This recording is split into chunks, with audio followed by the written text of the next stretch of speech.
Well, I'm Jody Gomez with Actagro. Thank you guys, and I want to talk a little bit about potassium.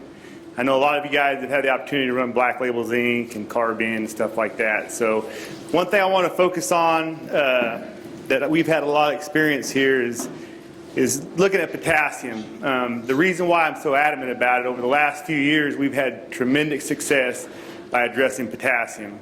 Nutrien has done a good job over the last 7 years by doing in-season tissue sampling with their NutriScript, and over 87% of all tissues that came back have been deficient on potassium.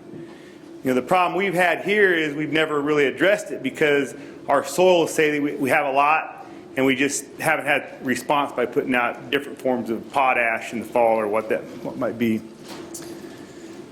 So, you know, a lot of us know crop demands, what we're looking at. The one thing I think a lot of guys don't realize when you look at the nitrogen and potassium with the crops that we deal with is they're usually a 1-to-1. You know, if you look at 2 bale cotton at 124 units of nitrogen, you know, we're looking at about the same amount of potassium. You know, we've never really addressed that, and potassium is so critical.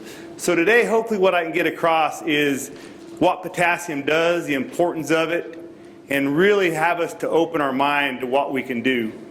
Now we start looking at those pounds, that's a lot. So hopefully at the end of this meeting we can get time to sit down and look at this as a system approach, right? Because there's really things that we can do besides just our potassium product to really make a lot of this stuff work together. So keep that in mind. This is an interesting study that one of my counterparts did in California. This is what we're trying to show about our soil's availability and what we're trying to really extract. But what this study was in California they outlawed the burning of rice stubble because of pollution. Maybe it was Pelosi, I'm sure. But what the concern was is, where does most of your potassium stay in, right? Your stover, your stock. So they started thinking, well, I'm giving away all this rice straw. What am I really giving away? What am I losing? So in this study, they added 2 gallons of Black Max 22 with their form of nitrogen, which is aqua ammonia, okay?